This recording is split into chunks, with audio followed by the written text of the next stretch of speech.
It doesn't even exist. It's not real. That's what I told her.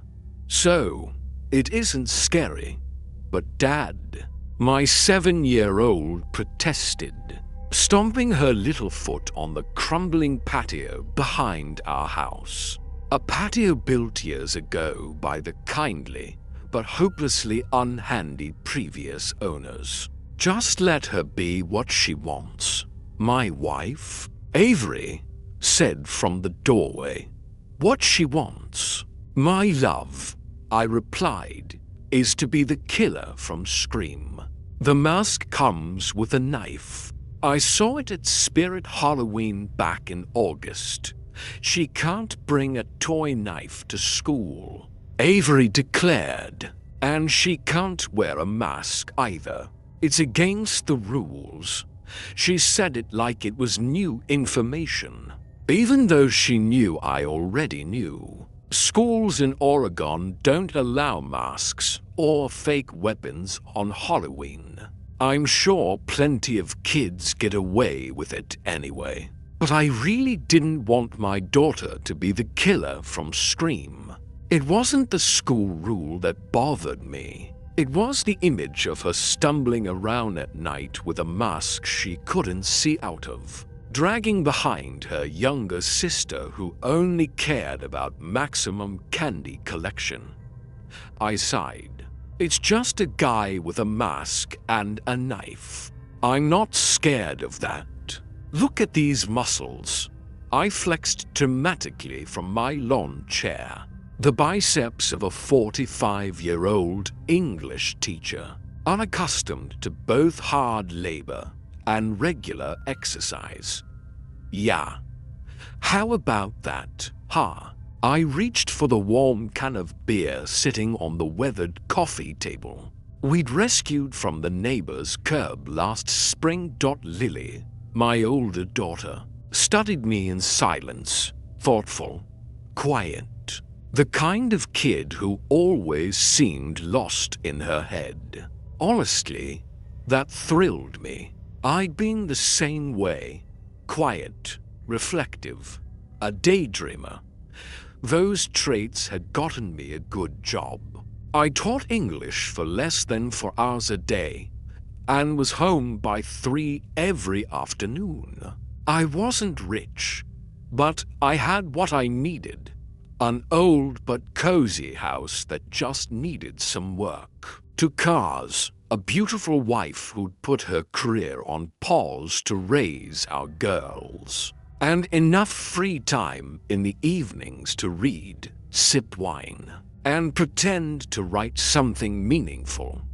Like all English teachers, I assumed I had a novel in me somewhere.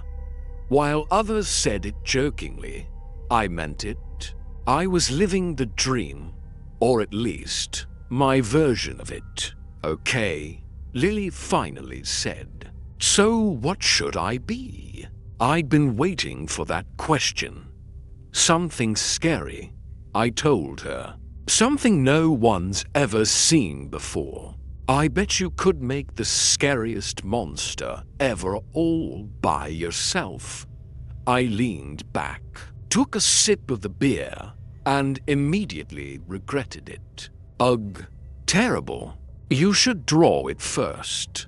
You're a good artist. That was true.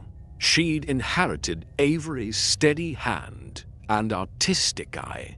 Her crayon masterpiece, Small Cat, still held a proud spot on the fridge, a happy cat made of marshmallows, sandwiched between 2 crackers. Harper, my 5-year-old, suddenly wrapped her small but freakishly strong hands around my forearm and squeezed with the kind of affection that left marks. You think that's muscle? She taunted. I'll take you down in the ring. Oh no, I cried, feigning terror. Mercy. Her sneak attacks always sort of felt good, like a violent little massage. She pointed toward the ring, our enclosed trampoline just off the patio. That thing had seen epic battles. Usually, the girls teamed up to crush me. But today, it would be Harper alone versus the English teacher. As I got up, Lily took my seat. Already deep in thought, sketching, imagining, I grinned. I was genuinely curious what she'd come up with. Maybe it would even spark a story idea for me. The October air in Cedar Hollow was unusually warm that year, and I broke into a sweat within minutes. Harper threw punches that landed harder than I cared to admit. I tossed her round a bit, played the fool, but soon I was drenched and breathing like an old dog. She didn't pin me this time. Small victories. But man, I felt old again. I'd had my kids late. Avery was 8 years younger than me, and time had begun catching up fast. A younger dad would have had the energy for this. I tried to tell myself I was still useful, that making a decent living meant something. My girls would never go hungry. Their birthdays and Christmases would be full of toys. No hand-me-downs. No patchy clothes like I grew up with. But they'd also have a dad who got winded after 10 minutes of play. That was when I started hitting the school gym after the final bell. It helped. A little. My lungs got stronger, but the aches never stopped. Wrinkles, gray hairs. There's no treadmill for that. That night, the girls played Minecraft until dinner, and then again after. Avery and I even joined in sometimes. She'd gotten really into it lately, playing on the PS4 while the girls were at school. I never really knew what to do in the game. I usually ended up collecting a lot of dirt, which, according to my family, was absolutely useless. Creepers blow it up, Avery teased. Oh, the exploding ones. I said proudly. I know that one. I could feel her eye roll. After dinner, Avery did the dishes while I handled the girls' bedtime routine. Baths, allergy meds, teeth brushing, and, of course, a snack that undid all that brushing. Dad? Lily asked as she dried her hands. Yeah, sweetheart. Can I draw before bed? Avery was running the shower in our bathroom, so there was still time. Absolutely. I brought up her crayons and paper. Harper was glued to her tablet, watching those same Minecraft YouTubers again, Milo and Chip, up to their usual nonsense. But Lily sat cross-legged in front of her open closet, crayons in hand, and started to draw. I was exhausted. From what exactly? I couldn't say. Just existence, maybe. So I stretched out in bed. Avery came out of the shower, towel wrapped twice, once around her body, once around her hair. We need a fan in there, she said. MNHMM. I'll call someone tomorrow. I mumbled into the pillow. You alive? She asked, patting my back. Sort of, I groaned. Lily's a bit off tonight, she said. Oh? How so? She started walking toward the girls' room, and before I could answer, she screamed. Not a playful shriek, a real one. I jumped up, my lower back aching, and rushed to the doorway. Harper was still in the bottom bunk, watching her tablet, but Avery was standing frozen near Lily's closet. What's wrong? I asked. She didn't answer. I stepped around the bunk and looked inside the closet. Lily sat facing the wall, surrounded by drawings, 8 or 9 of them, all taped up. Each one showed the same thing, a distorted, human-like figure with a huge head on a stick-thin body. The face looked pixelated, like a glitching video. The eyes were pure black, rolled halfway back, surrounded by jagged grey squares that looked like some kind of mane. Lily was still drawing, her movements frantic, muttering nonsense under her breath. "Lily?" I said gently. "Go away," she snapped, voice low and strange. I reached for her shoulders, and she turned suddenly and bit my thumb. Jesus. I yanked my hand back as she bounced off a pile of books. Avery grabbed her, scooping her up before I could react.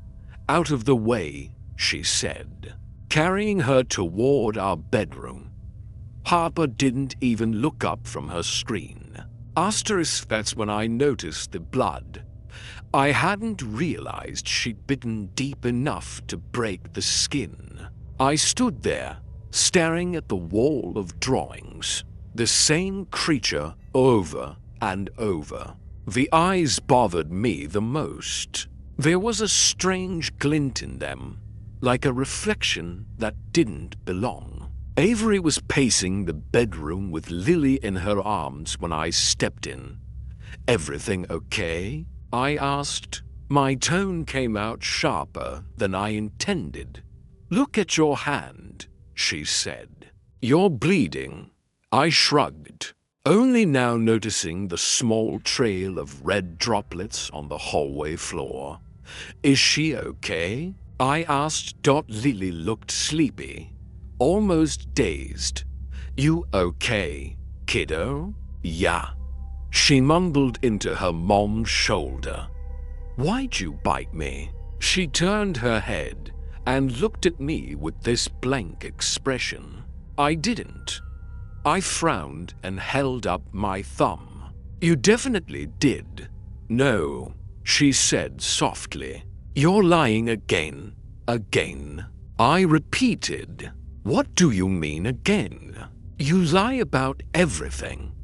I did my best to keep my voice calm. "Lily, I don't lie to you."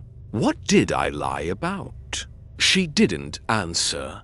Instead, she buried her face into Avery's shoulder and muttered something I couldn't catch. "Everything," she finally said, voice muffled and tired. Avery gave me that look, the one that said, "Don't push it." I sighed and sat on the edge of the bed, holding a tissue to my thumb. The bite had left a crescent of purple bruising and a small cut that still oozed a little. "Okay," I said finally, exhaling. "Everything? Sure.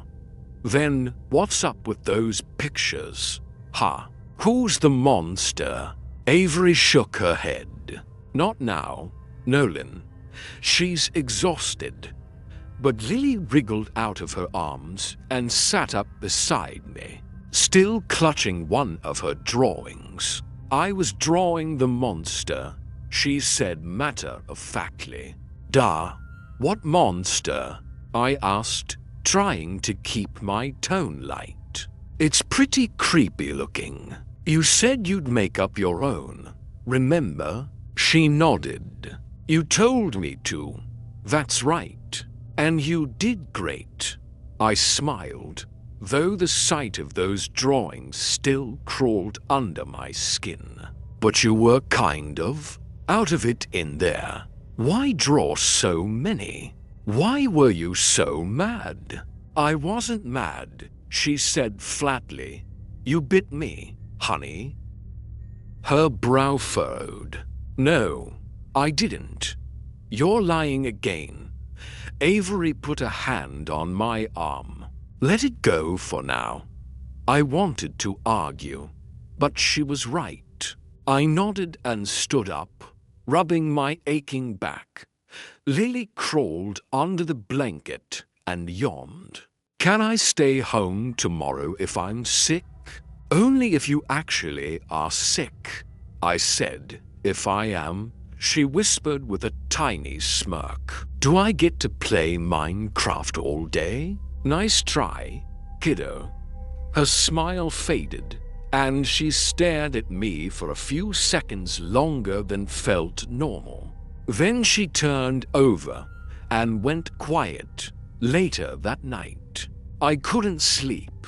Avery was out cold beside me, but my mind kept looping that image of the creature. The jagged gray mane, the pixelated face, those hollow black eyes that seemed to look past you. It was stupid, really. Just a kid's drawing.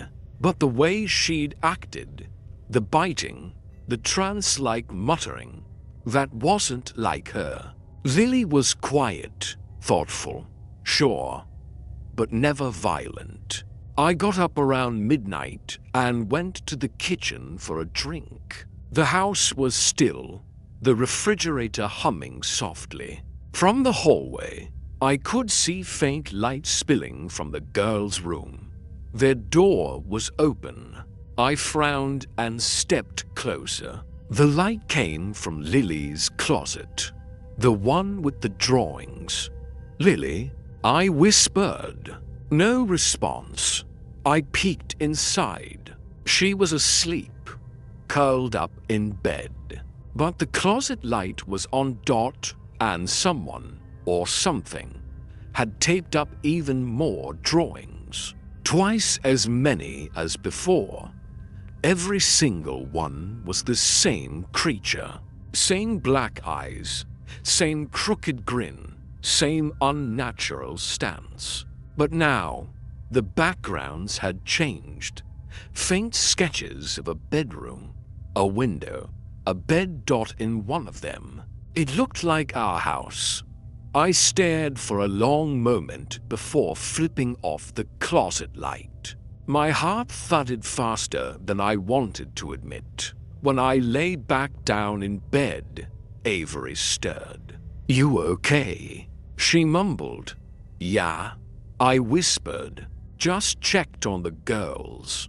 She didn't answer. Within seconds, her breathing evened out again.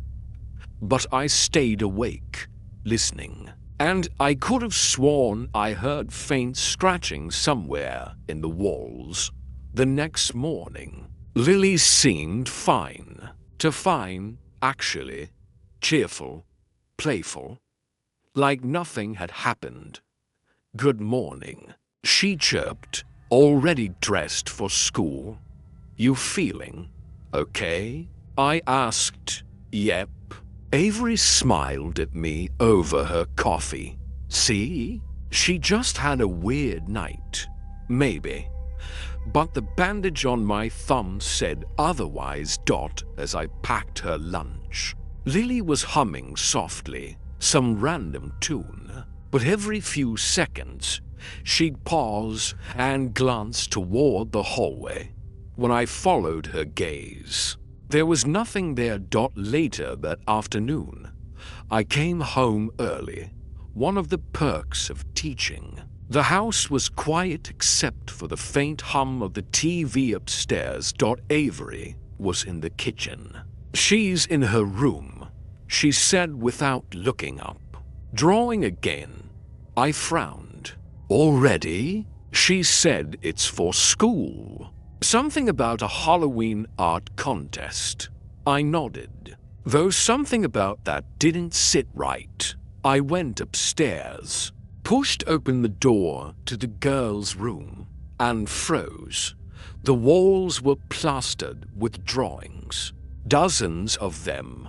That same creature, over and over again. But this time, it wasn't standing still. In some, it was crouched beside a bed. In others, it was crawling on the ceiling. And in one, It stood right behind a figure that looked unmistakably like me. Asterisk Lily. I called, maybe a little too sharply. She turned from her desk and blinked innocently. Hi, Dad. Where'd you get these ideas? She shrugged. He told me. Who did? The monster. I laughed. It came out more nervous than I meant. Oh, the monster talks now. She nodded, deadly serious. He told me I shouldn't be scared.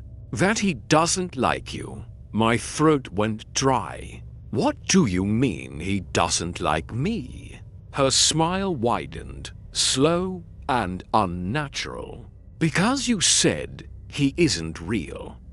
I stood there, staring at her as my pulse raced. For the first time since this whole weird thing started, I actually felt afraid, not of what she said, but of the way she said it. She went back to coloring, humming that same strange tune again.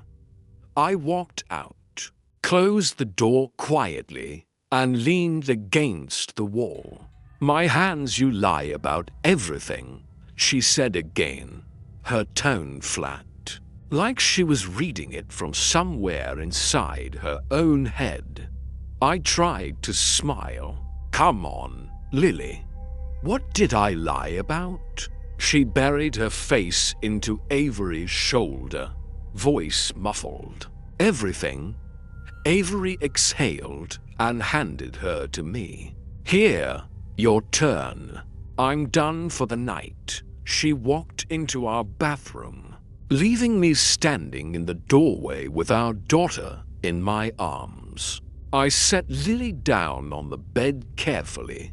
She was getting heavier, and my lower back protested. So what were you drawing? I asked. That was one creepy monster. She crossed her arms. You told me to make a monster. Right. I nodded. And you did a great job. But you kind of went into a trance there for a second. She stared at me. You told me to make the scariest one. I did. Well, mission accomplished. It's terrifying. I smiled. But why so many? Why draw it over and over? Lily tilted her head. Because every time I draw it, it gets clearer. I paused. Clearer? She nodded. It was blurry before. Now I can see what it really looks like. That made something cold settle in my stomach. And what does it look like? Her eyes shifted toward the wall. Like the picture. Like what I drew. Okay, I said slowly. And what's it called? Every good monster needs a name. She hesitated, then whispered, It doesn't like names. The hair on my arms stood up.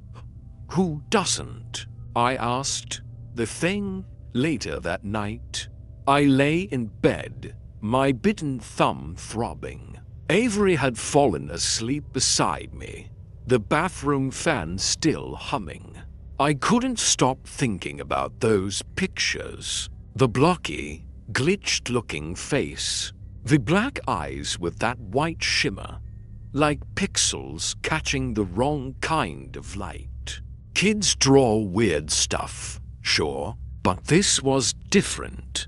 The detail, the focus, the way she'd said it didn't like names. I got up quietly and peeked into the girl's room. Harper was snoring softly, tablet still glowing faintly beside her. Asterisk Lily was asleep, curled up with her crayons scattered around her pillow. I glanced toward the closet.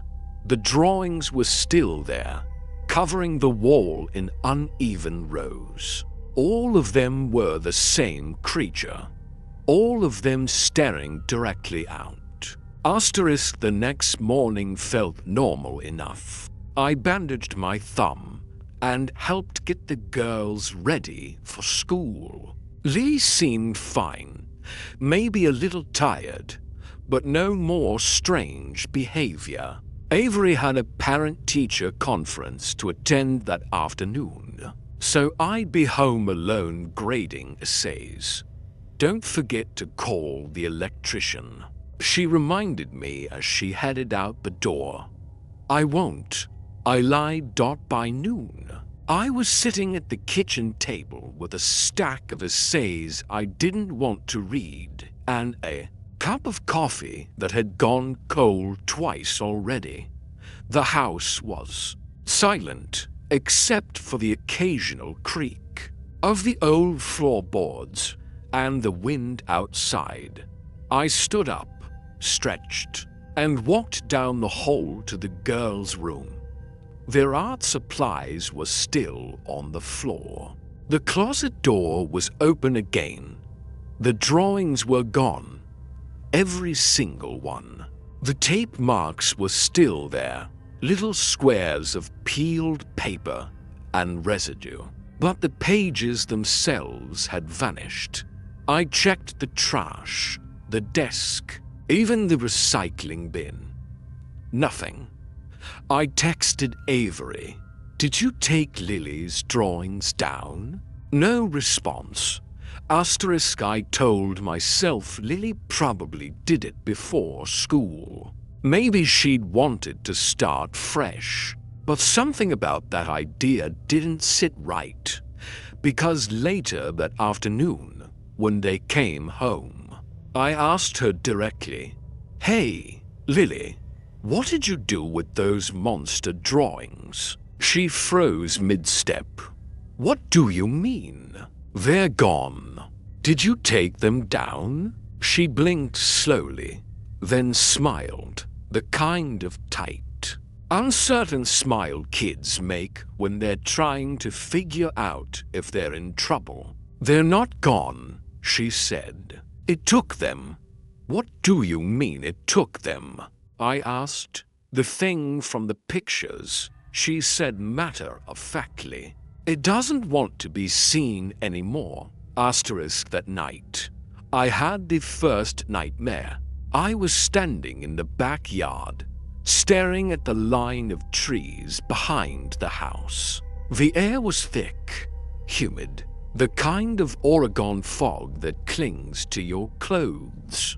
Something moved between the trees, slow, deliberate. I tried to call out, but my voice caught in my throat. The figure stepped forward, and I saw that its face was blurred, pixelated, just like Lily's drawings. Its eyes were to black, to deep. When it smiled, the pixels rippled outward like static on a screen. I woke up gasping, drenched in sweat. The house was quiet except for the ticking of the hallway clock. And then, a sound from the girls' room, scratching, soft, rhythmic scratching, like crayons on paper. I got up, heart pounding, and opened their door. The room was dark, but there was a faint glow from Lily's nightlight. She was sitting cross-legged in front of her closet again, her back to me. Her crayons moved slowly across the paper. "Lily?" I whispered. She didn't answer. When I stepped closer, I saw the page she was working on and froze. It wasn't paper.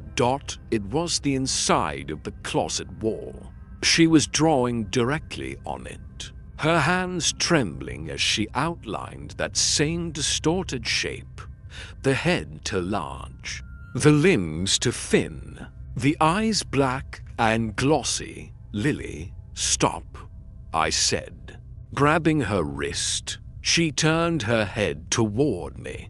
Her eyes weren't rolled back like the drawing, but they looked closely, and she smiled. "It wants to come out now." "It wants to come out now," Lily said. Her voice didn't sound like her own. flat, calm, like she was repeating something she'd heard whispered.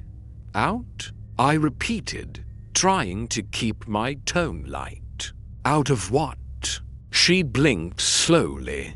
The wall. I glanced at the drawings she'd etched into the closet drywall.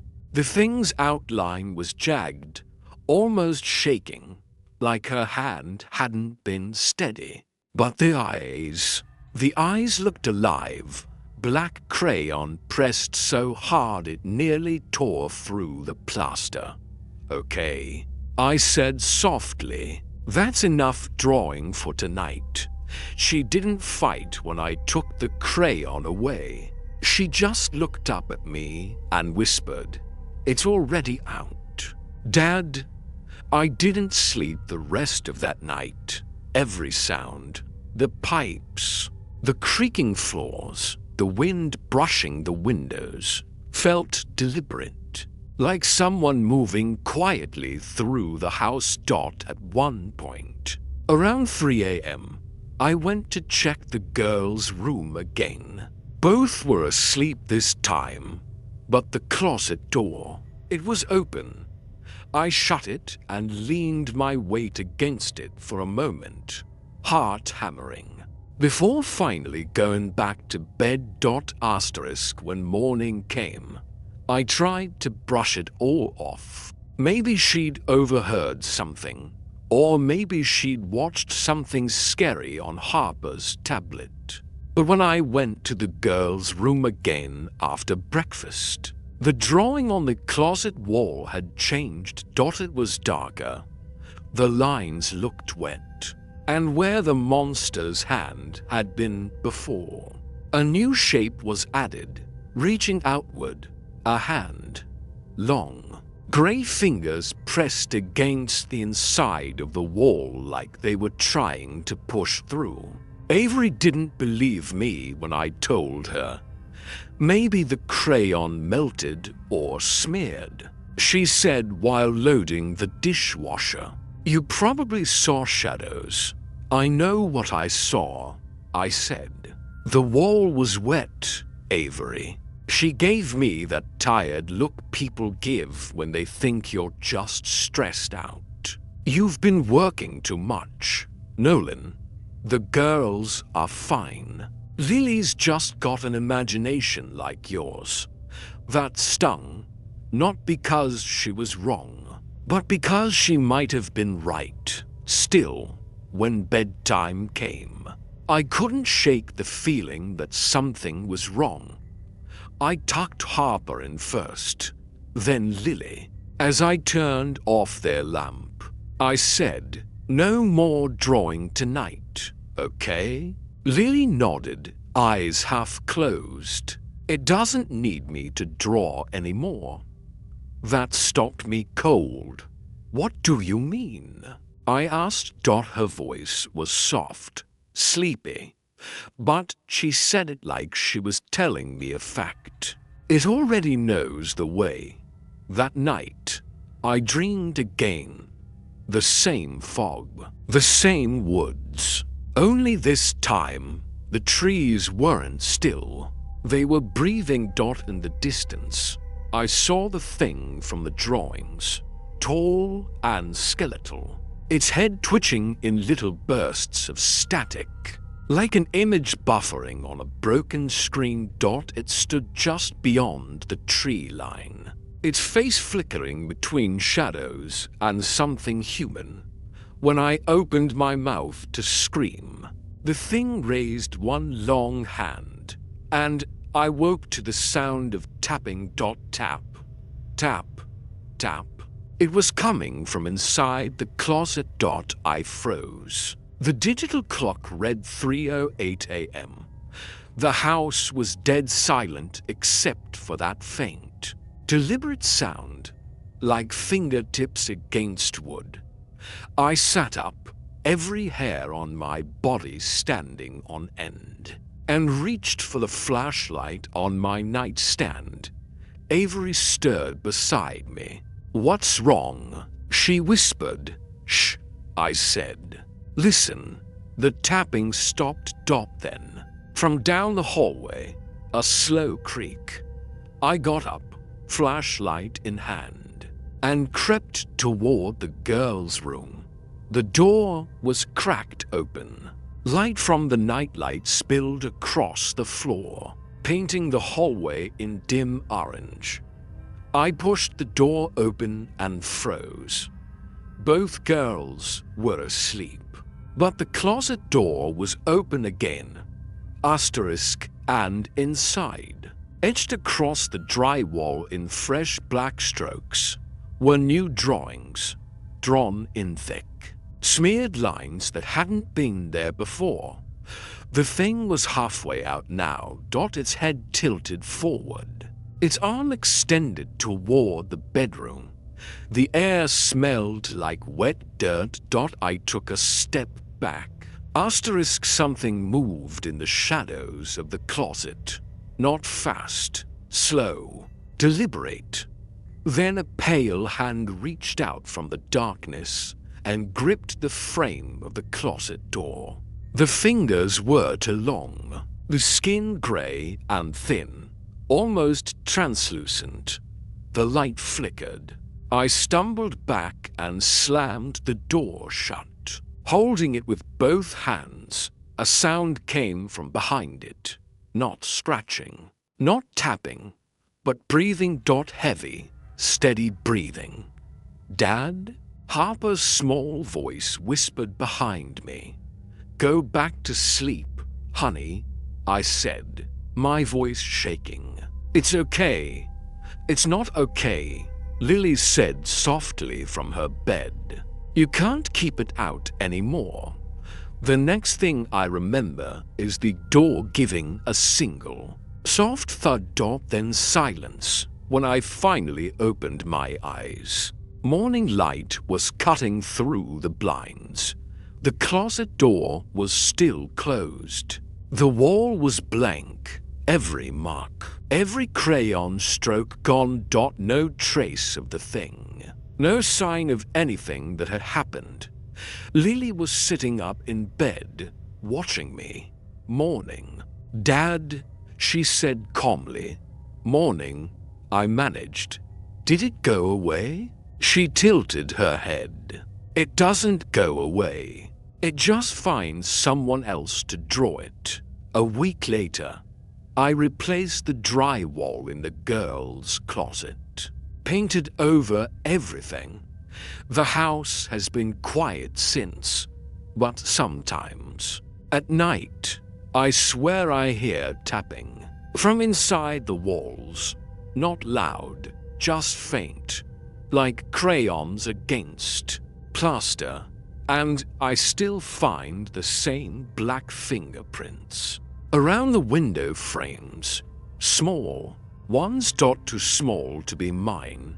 "It wants to come out now," she said. Her voice didn't sound like her own. It was quiet, flat, almost detached. I tried to steady my breathing. "Lily, what do you mean? What wants to come out?" "The thing in the dark," she whispered. "It says you shouldn't have lied." I swallowed hard. My throat felt dry. "Okay, let's take a break from drawing, all right?" When I reached for her, she suddenly screamed, not in pain, not in fear, but in pure rage. It was sharp enough to make Harper stir in her bed. "Stop," Lily yelled. "You're making it angry." "Making what angry?" I demanded. Asterisk, she looked past me, toward the window, and smiled again. I turned. There was nothing there, just the fog pressing against the glass. That night, Avery and I sat in bed for an hour, trying to make sense of it. "She's overtired," Avery said. "Too much sugar, too many scary stories. Maybe she's acting out." Acting out doesn't usually involve biting people, and I stopped myself. And what? Nothing. I lied. It's fine. But I knew it WASN single quotes T. The next day. I came home from school to find Lily sitting on the back patio, her sketchbook open on her lap. "Hey, sweetheart," I said. "What are you working on?" She turned the page toward me. It was another drawing of the creature, but this one looked different. It wasn't standing anymore. It was crouched, closer, like it was stepping out of the shadows. The background behind it was familiar too. Our house. She'd drawn the outline of our backyard fence, the same patio furniture, even the maple tree behind the garage. "Where'd you see this?" I asked carefully. "In the window," she said simply. I forced a laugh. "You saw this thing in the window?" She nodded. "When you were gone, that night, I couldn't shake the image. I locked every door, every window. I even left the hallway light on. And still, around 3 in the morning, I woke up to the sound of paper tearing. I sat up, heart pounding. Avery was asleep beside me. The noise came again, a slow rip, like tape being peeled off a wall. I crept toward the girl's room. The light from the hallway spilled through the half-open door. The closet door was wide open. The drawings were back, every single one. They covered the wall from floor to ceiling, overlapping in messy layers. Except they weren't taped. They were pressed flat, like the paper had fused with the wall itself. And the creature, the thing, wasn't static anymore. The black eyes shimmered faintly, as if something behind them was moving. I stumbled backward and grabbed Lily's shoulder. "Wake up!" She blinked awake, confused. "Dad, what's wrong? Did you do this?" I asked, pointing at the wall. Her eyes widened, and then, slowly, she smiled. "I told you," she whispered. "It doesn't like being hidden." The paper began to peel itself off the wall, curling outward. A sound filled the room, like static from an old TV. The drawings fluttered one by one, the air thick with the scent of dust and ink. And then, through the thin paper, something pressed from the other side. A face, flat, shifting, featureless except for two black voids where eyes should be. I grabbed Lily and backed away. The paper began to tear, not all at once, but slowly, as though the thing on the other side was pushing through it. Avery rushed in, half asleep and terrified. "What the hell is happening? Get Harper and go!" I shouted. The lights flickered. The house groaned. The paper ripped completely, and cold air burst from the closet, carrying the smell of wet earth and something rotten through the torn drawings. I saw movement, something long and thin crawling out, its limbs jointed wrong, bending the opposite way. Its head emerged last, pixelated like bad reception, and its mouth, or what looked like one, stretched across its face in a static grin. Avery screamed. I slammed the closet door shut and threw my weight against it. The thing hit the other side, once, twice, the frame shaking. "Go!" I yelled again. Avery dragged the girls down the hall, out the front door, into the foggy night. I stayed, for reasons I can't explain. Maybe I thought I could stop it. Maybe I just couldn't let my family see me run. The banging stopped. For a few seconds, the house was silent. Then, a soft whisper came from the other side of the door. "You shouldn't have lied." I don't remember much after that. I must have passed out. When I came to, the house was quiet, sunlight slipping through the blinds. The closet door stood half open, the wall inside perfectly clean.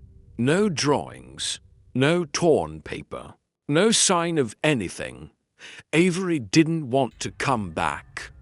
I couldn't blame her. She took the girls to stay with her sister to towns over.